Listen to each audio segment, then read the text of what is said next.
And here we are again back for another Saturday here at Laurel Park. I am your host, Callie Francois, here with Keith Fustel, our morning line odds maker. Keith, how's it going? Going good, good. Beautiful day, beautiful day. We're going to try to pick up where we left off yesterday. Yes. You hit me with the fact you were 7 of 10. Or 7 of 9? 7 of 9, yeah. Winners on top yesterday. Yeah, winners on top yesterday. Send me right out the pasture. Yeah. Not quite yet. I still need you, especially for here today. But no, Forrest Boyce was the one who broke my streak, which I'm fine with that because it's Forrest. But anyway, let's keep kicking on. Let's take a look. We have a nice Champions Handicapping tournament coming up here on Saturday, March 9th. It's coming in. It's going to be at Tycoons. A lot of entries coming in. A lot of ship-ins are coming in for it. It's going to be a really good time. It's always a good time, right? So when you're driving in, I said you see the cars lining up, different states. You know, the main attraction is Laurel Park that particular afternoon for the Champions Handicapping tournament. I don't know if you're eligible. You keep picking like that, we're going to get you. We'll get you somebody in there off to the side. No, we won't do that. But I like the way you think there. Absolutely, I love that. Maybe take it down. But show up if you can. Great day, stakes racing, Saturday, March the 19th. Be here for the Champions Handicapping tournament. And, you got to get in there fast so you want things to, sell out and you get left out of the party there for that tournament. Well, you can't have that. You can't have that at all. So be here Saturday, March 19th. And just to touch up on this Saturday here today at Gulfstream, they've got a mandatory mandatory Rainbow Pick 6 payout. A little bit over $2 million estimated. Probably going to be a little bit over that by the time the gates open, by the time that Rainbow Pick 6 starts. Yeah. It'll be huge, no doubt. A big weekend right now down at Gulfstream Park. Yeah, absolutely. Let's take a look at our track, though, real quick today. Looking pretty good, looking pretty snazzy. Nice temperature coming up. We're finally getting into that spring temperature. The grass is starting to get a little green there on the turf. I'm ready for it to happen. It's trying. I know we're going to hedge up, even up towards the 70s tomorrow and Monday. Maybe some rain, maybe some precipitation coming our way, and then back down to reality, it looks like. But, hey, we'll take this little jolt of sunshine and warm weather right now. I will take any jolt of sunshine and warmth that I can get at any time of the year. But let's get into race number 1. Star Optional claiming 5.5 on the dirt for the 4-year-olds and up. Let's just get into the video that we've got on the number 1 seed now, who we both have on top, and Spitball, who I have underneath as well. See now, just going and running with it. If he runs anything like he did this time that we're seeing now, it always takes the Nest horses a couple of runs here at Laurel, and I feel like that's just what happened. I had a run at Laurel, just needed that second run, good to go. Yeah, got away well. Had a little assist when Algebraic, a really fast horse, broke a little slow that afternoon. So Now was able to control things up front, 22-4. Good solid opening quarter. Not blistering, but this horse looks like he's kind of coming back to a top effort. He will need an alert break, Callie, from the inside. There is some speed to his outside to press. We know how quick the 6 horse is, Stroll Smoking. He's just dead game every time. So now is going to have to be on his game, showing the ability to come from just off of it. He's a versatile horse, hedging back towards the top. He's a must-choose, it looks like, in your exactas in the opener. Exactly. So race number 2, we're going to kick on to that. But before we kick on to race number 2, we've got the early pick 4 in your ticket coming up. And I know you don't have a single on this one, do you? No. No singles along the way, and it's a $24 ticket. I tried to cut it down a little bit, but race 3's kind of got me a little confused. Race 2 will go 2, 5, 6. Some prices in there in Bourbon and Ice, Revolutionary Road. Okay, the bomb there is the 5. Race 3, 4D, 2, 3, 4, and 5. Top selection. Dial me, baby. We'll have a stat for that one coming up. Race 4 and race 5, 2D. Race 4 with the 5 and the 7. We'll try to wrap things up in the 5th with the 3 and the 6 Magic and Me. No more mask off here at Laurel. $24 for your early pick 4. Absolutely. So then let's get into a little bit of our top selections before we do, we're going to get into video on Top Boss, who I have underneath, and he's an interesting candidate. I originally had him on top, but just decided to get him down just in that exacta, just to be safe. He's simply back at the starter allowance. Clearly, the 7 furlongs of the distance will benefit. I just think the 5.5 was too short. Got in there at the nick of time at the 6. Red hot barn for David Mohan.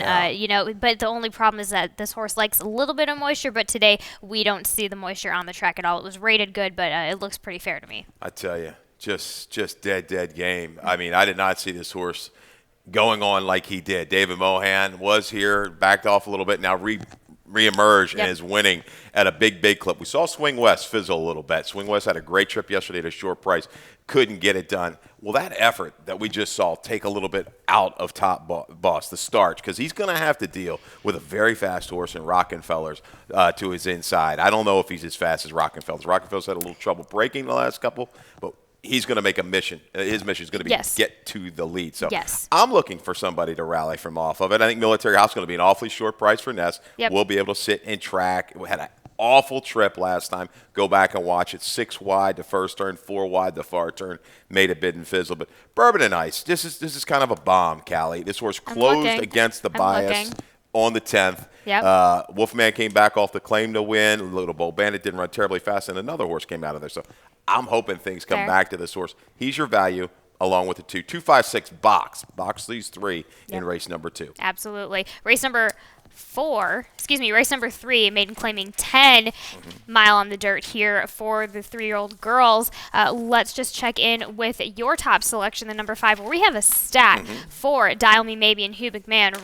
Hugh McMahon lately in the past 3 years on the dirt here in Maryland, winning 4 out of 10 and 7 for 10 in the money with these maiden claimers, stretching him out a nice $2 return on investment. Yeah, and I think this filly is going to be primed. Go ahead and stretch out. She's the quickest of any of these. If she breaks alertly, she's going to be on the edges. She's giving effort. You see a little bit, it looks like a little fade in the running line, but trying in these last couple tries. So I think this is the right kind of move here. You've got a firster coming in for Brittany Russell, toneless out of a hard spun mare. You're thinking this horse is going to be maiden special weight, right? When looking at the breeding, no, bottom. No. This is a mare that was stakes winner, 1 debut on a sloppy track.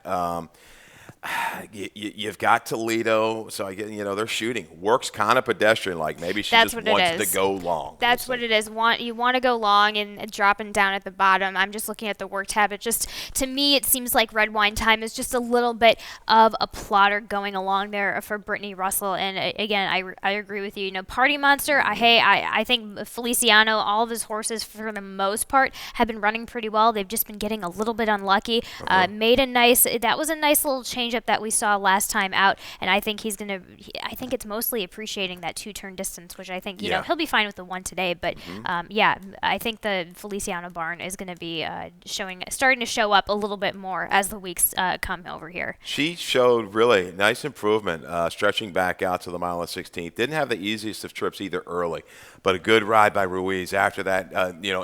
Little 5 wide to first turn, was able to drop in and make a good progression up to him. So I think this horse definitely is a user in the exactas. The race is going to go through the 5 Dial Me Maybe. Exactly. Race number 4, starter optional claiming 16, a mile and 16th on the dirt for the 4-year-olds and up. Before we get into that, that starts with the Rainbow Pick 6. We're going to delve into my ticket a little bit. Let's skip in. The pick 6 starts now, but apparently I've got to adjust my ticket a little bit. We've had a couple of late scratches. Okay. So late scratch in the 7th, I believe, number 2. But So basically, that's a tease. It's a tease, as they say in the business. Yeah, so we'll come back later we'll get to back. ticket. You almost had it yesterday. I know that. So who do you like in the 4th? Who do I like in the 4th? I do. I like Sheriff Chip is my price play of the day for Dale Capuano. I really think that he's just ready to show up today. He just nudged on the inside of Assembly Point, who was a winner yesterday, a nice fashionable winner. Loved that tracking trip he took back. This horse doesn't need to be on the lead, which is what I really like for him. And the stretch out indicated that he'll be okay with the mile and 16th, especially with that 6 furlong work, well distanced out from the race, as typical of Dale Capuano. Yeah, I got a couple scratches in here. The 1A bouncing around is out, and the 2 Good Luck Chuck. My morning line, I know I whiffed when I came back and looked at this race again. Sheriff Chip at 6 to 1 is too high. You're not going to get that. He's probably going to wind up at about 3. Yep. Maybe 5 to 2. Are you abusing my line? No. Not on purpose. I get abused every day with the morning line. That's okay. That's okay. It's a thankless job. Everybody wants to do it. But no, Sheriff Chip ran really big last time with a little adversity past mid-stretch. Your winner yesterday, Assembly Point, at a good price, beat him. So I think, yeah, with Good Luck Chuck out, Yeah. Sheriff Chip up on the engine, no doubt about it. I'm going to take a shot with a couple horses from the back of the pack. Unequivocal, do we have a video of that We last do. race? Coming up of Let's number take a look 5 at that. Unequivocal for Farrier. Farrier claimed him, I feel like, under the best of circumstances as well, because look at what happens here. Runs him short, which he likes to run long, breaks, just gets completely, breaking into the horse coming out of that. Yeah. And a horse that's used to running long, going short, that happens, he's done. And this is the next question, because you're right. He looks like he's a horse. He likes to go a mile and a 16th. He's run against some very tough starter fields. Now, you're riding this horse. He's really getting urged in here, and he looks like he's got all the momentum. And he should have the stamina, right, to carry on, but he checks. So I thought he might be able to recover a little bit off of that, but sometimes that just blows their mind and they lose focus and that's it? Sometimes it was that, and I think it may have gotten a little bit too tight. And once that happens, it's done and over with. Okay. But are you talking about as far as why the check happened to begin with? No. I know why Okay. he checked. Yeah. He got himself in a little tight spot. But Yeah. the way the horse reacted, I would have liked to see him maybe pick it up just a little bit because he looked like he had so much horse. But seeing he looks like a natural router, maybe that just caused him to fizzle. That was it. That Okay. caused him. That 1,000% caused him to fizzle. Okay. He would have needed He would have needed the finish line to be on the other side and go around on the far turn for being able to Okay. come back from that kind of check early in that point in the race. Absolutely. So yeah, no, unequivocal. I have him underneath for Okay. that reason. Of course, I just think Anthony Farrier just got this horse just picked this horse out for the absolute right situation. Yeah, I think he can draft, especially off the sprint now, a little bit, maybe more speed in terms of stay within range. I would have liked to see the other horse stay in to give me a little bit more pace flow, as well as Ludicrous Mo. Third time for Rudy Sanchez Solomon. Turned on against a runaway winner, Ain't the Beer Cold, was able to control things last time. There will be a little bit more flow in here because even Fortune's Fool to the outside will have some speed to press up. Yep. I like the 5 or 7 to rally into this. Yeah, I think that's going to really set up I'm having trouble getting a little convinced just because as of late, Rudy's good off of first and second off the claim, but sometimes that third off the claim, it's where he dives off a little bit. But again, he's got the horse back in the right spot. He's got a horse in a better spot, so I can totally see this horse, a Ludicrous Mode, coming off and getting a little bit of steam. We are going to go off for a commercial real quick. We will be right back and to join you.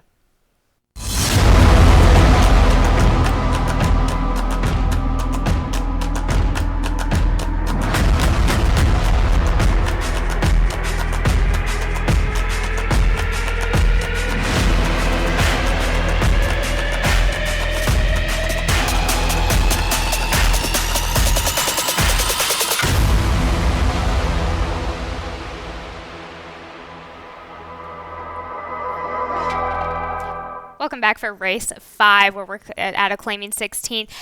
3/4 of a mile in the dirt for the girls and just the 3-year-olds. We see it a little bit similar, so let's start off with number 6, No More Mask, who I know you have on your ticket as well, obviously. Just coming off of a nice win, just a little bit of a logical next step up. Just really that was a light bulb race, I think, for him as of late. Yeah, she ran well. She Lasix, second time Lasix, shortening back up. Got into position. This was our stat play back on the 24th. We had to survive a little foul claim, I think, in that race.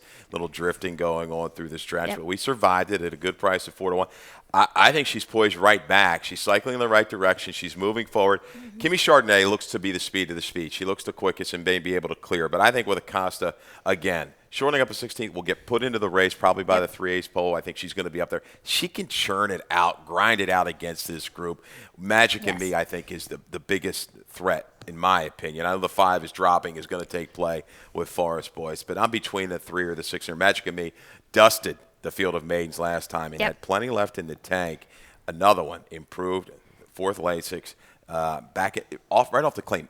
Perfectly spotted here for Saray. Yes, and that's what kind of Saray does. He's got this horse now in good fashion, and now he's playing to win, which as you said, he should be getting in a little bit of a nice, a bit of a short price. And of course, as you mentioned, Queen Casimir with the blinkers on for Forest Boys. It seemed to work for her yesterday with Benny Perkins, so it's probably going to work with Ned Allard again. So let's dig into race number 6. Okay. Yeah, race number 6. That allowance 6 furlongs on the dirt. We've got my best bet in here. You've got him at 8-5. 5. I mean, he's on top. He's an obvious choice, but hey, a best bet is a best bet. And we have a video on her for response time for Hammy Smith and Dennis Arujo on top. This is what I really like, is that she was able to take a nice tracking trip after getting an easy lead the time prior, and for her just really showing her professionalism this time. Yeah, she got put in a little bit of a precarious position into the turn, but Arojo did a good job. He kind of ratcheted her down a little bit,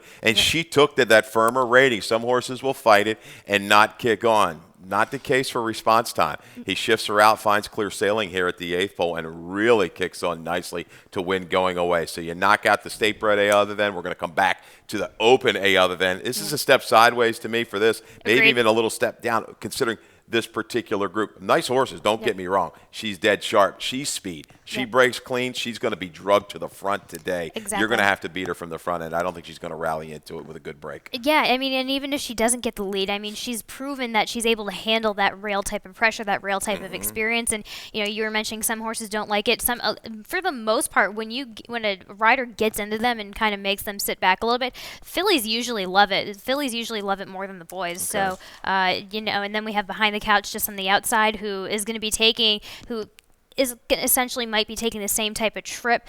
That's the biggest question is, I think the 6 furlongs actually is going to hit perfectly. The 5.5 I just don't think was enough. There's a little bit more breathing room for behind the couch today. Yeah, both the 2 and the 3. 3 might be a touch quicker. They're tough to separate, but they like to sit that pocket trip a little bit. I thought the 3 Combat Queen kept on well with some issues around the turn last time. Behind the couch, she's just steady. You're going to get a little drop in weight here. Gets the bug. Enrique's been riding well. So the one to me looks clearly the horse, but she's a different kind of a filly right now. All of a sudden, she's being able to pop up in near the 70 figs. These other ones kind of not quite there yet. She's going to have to fall off her game a little bit.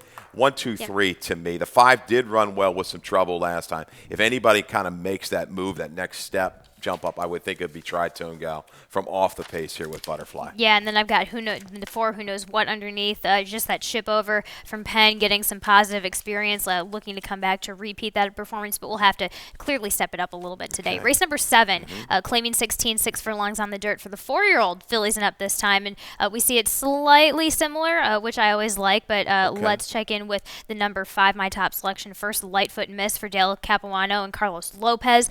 Just coming off of that, I like this Dale Capuano move, because as the last 4 starts, a win in a second with this Charlestown to Laurel ship over, it seems to work for him. And I think, again, when they get that kind of confidence and a little bit of that light bulb moment, and of course this is the second start in Dale's barn, so the horse is she's simply where she needs to be in the type of company that she's in.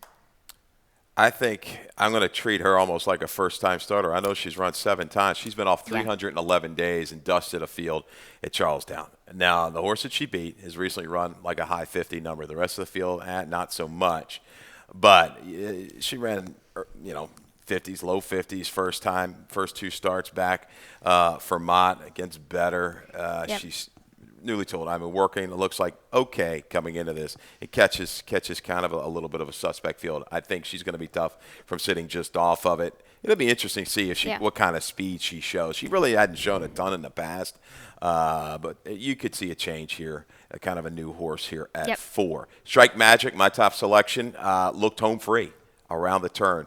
But I think the rail got the best of Strike Magic on the 12th of February. It was a negative rail we have marked down up in the press box. You didn't want to be right down on it. She was. She separates early. Let's hope she can hold on late. Yeah, and I mean, that's the biggest question. I have a couple of questions just about her, because it was, just that change of scenario, that change of pace. We've never really seen her on a front lead before, and then she died off. Was it the rail?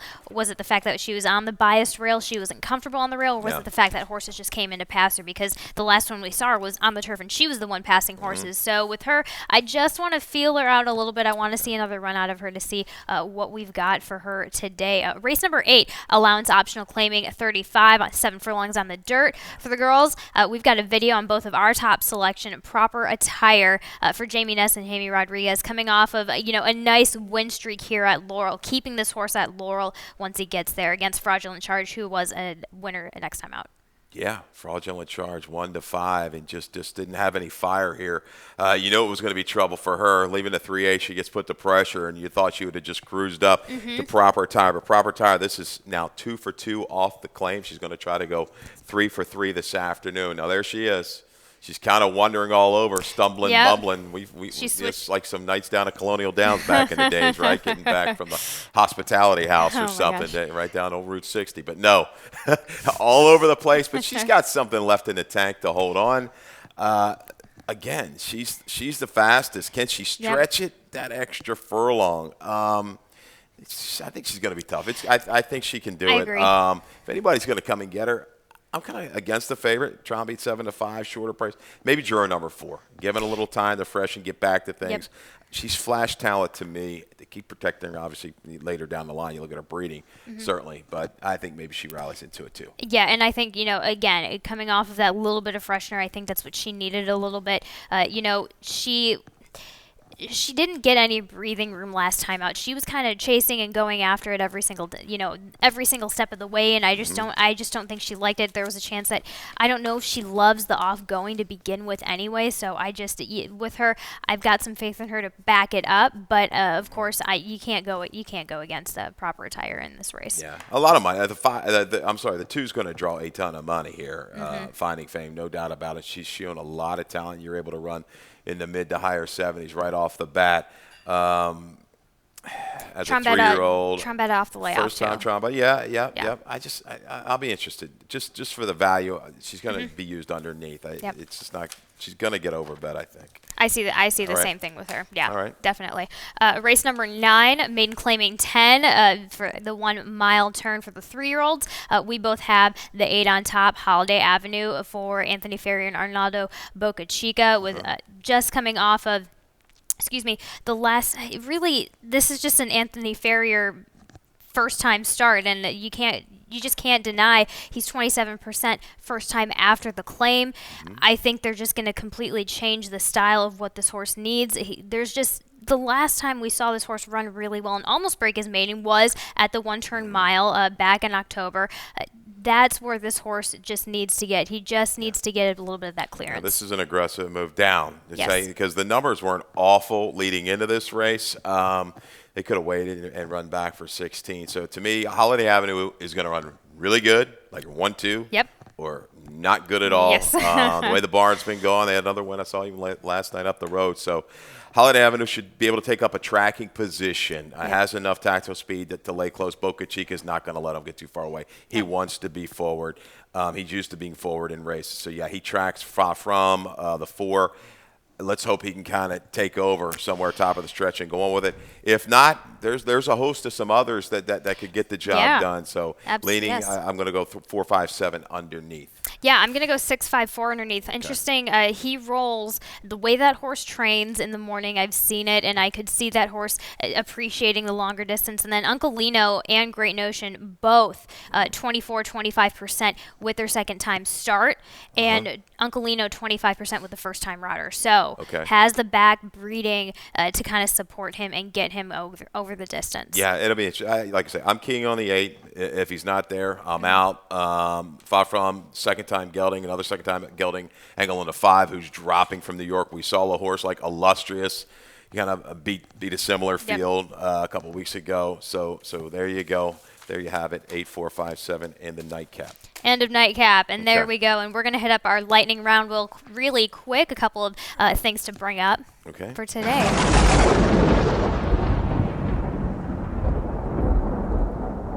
Mikey Gorham.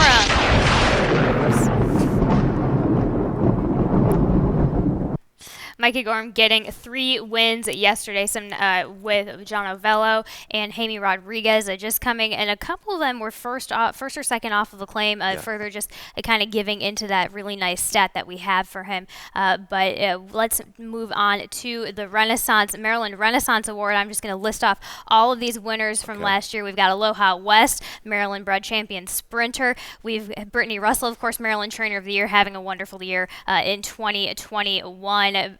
field pass, winning our champion turf runner, competed nicely here at Pimlico. Hello, Beautiful, our champion older female, of course, undisputed. And, of course, Hillwood Stable, Ms. Charles, the Maryland owner of the year. Jackson Traveler for Steve Asmussen, our Maryland bred champion 3-year-old male. Javian Toledo, Jockey of the Year for 2021, having an absolute stellar year. Joe, much to see from him for a champion 2-year-old male. Nick's Go, of course, beginning both our Maryland bred Horse of the Year and our Maryland bred champion older male of the year. Retired this year. Hopefully some promising things to come for him in the breeding shed. Luna Bell, our champion 2-year-old filly, who is on fire right now. And Street Loot, of course, our stalwart, champion 3-year-old filly. So just a lot of wonderful talent and a lot of wonderful racing that those award champions have shown us this year. Yeah, just human and equine. Great people. Ms. Charles puts a ton into the game. Yes. Great owner, and you talk about Toledo, had a really good year. Yep. And talented horses. I mean, obviously Nick's Go, but you see some of our other horses. The Maryland breds getting stronger, winning anywhere, winning all across the country. So representing ourselves quite well around the world. Absolutely. And then we also have the Art of Racing. Just wanted to give you guys a heads up that the voting is now open for the Art of Racing. Please just log on to Preakness. Go to www.preakness.com/The Art of Racing, and that is a public voting that it begins March 2nd. It ends on the 10th, so get your votes in. Check it out. Get your votes in before March 20th. There you go. Thank you guys so much for joining us, and let's have some fun racing today. You got it. Good luck, everybody.